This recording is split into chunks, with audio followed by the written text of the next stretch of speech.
So for a while there, I thought that I needed to go get an MBA. I won't lie to you. In my mind, I believed that if I wasn't going to be a school leader anymore, be a principal, or be in any role within the school system, that I wanted to go work in the corporate setting. Why is that?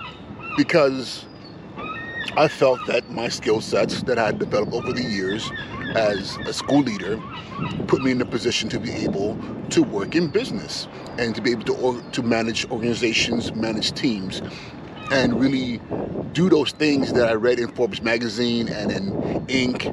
and in Fortune 500, like in Fortune magazine, that I saw that these C-suite executives and these masters of the universe were doing. They were running businesses. And the thing for me was like, I had to recognize the fact that my school buildings, every school I've ever run, I've run two schools, but I've worked as assistant principal in several schools.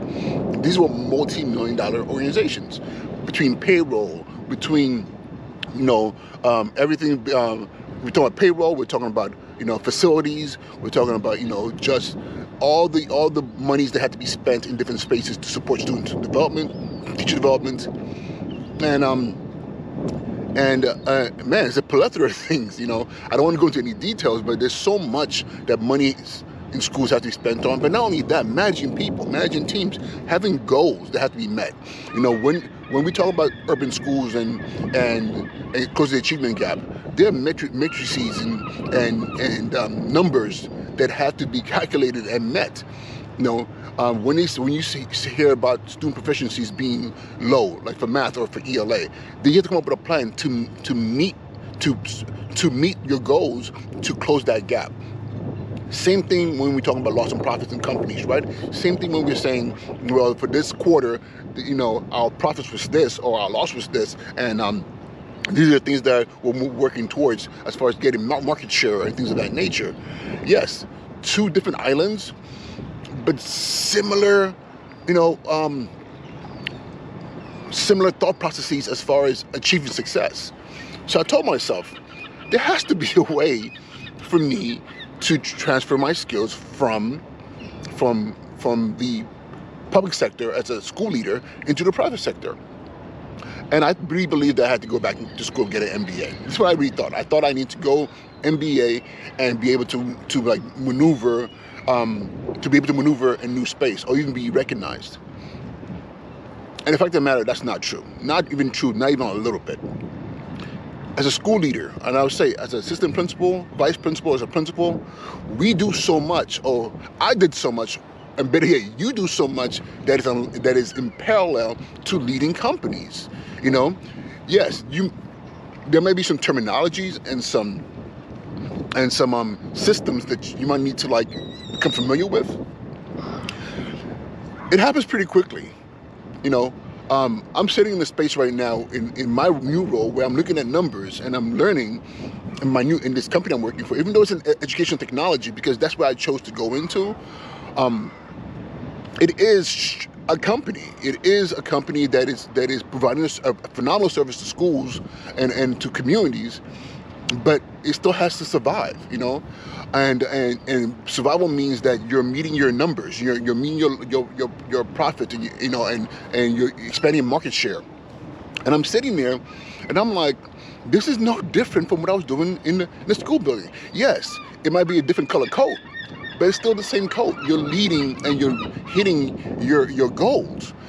And what that's done for me is made me realize how much, how trapped I was in my former space. Even though I loved every moment of it. Don't get me wrong, I loved every moment of it. But at some point in time, I knew that change was required. I need to move into a different space to really continue to grow as a human being and to also grow professionally. And I just have to say, because I really want to share this with those of you who are considering, attempting other fields. Don't just tell yourself, I can't do this, or it's going to require more years of training. Start doing your research. Start figuring out what is it required in those spaces. Talk to people. One thing that's interesting is on LinkedIn, I started reaching out to people who were in positions that I was interested in moving towards, and they told me, they were like, "Let me tell you, this is how this relates to what you're doing. trust me, if you come to this side, you will be successful. And yes, I'm only a month in, but I gotta tell you, I am quite pleased. And I have to say, outside of the work itself, the quality of life has improved drastically. My quality of life has improved drastically, and I wish I had done this earlier. Again, I don't regret any time I've spent doing what I did as an educator, because it's given me the tools that I need now in my new role to continue to be impactful in schools and in the lives of children, just again from a different stage. And some people are going to pass by this video because you're happy where you are and you plan to do what you're doing for the next 20, 30 years, and that is amazing. But for those of you who are feeling like, there has to be more out there, I need to expand myself, do it. I'm telling you, go on LinkedIn, start looking at roles and positions that you're interested in, and reach out to those people and ask them, hey, can I talk to you about what you do? This is where I'm at, and I'm interested in what you're doing. And you'd be surprised how many of them will actually reach out and talk to you. I got people on the phone in positions that I did not expect, who were willing to talk to me, lowly on me principal, and talk to me and give me a perspective about what they do, and encouraging me to take that leap of faith and walk into that space. And again, no regrets. I'm loving every moment of it, and I still get to support schools.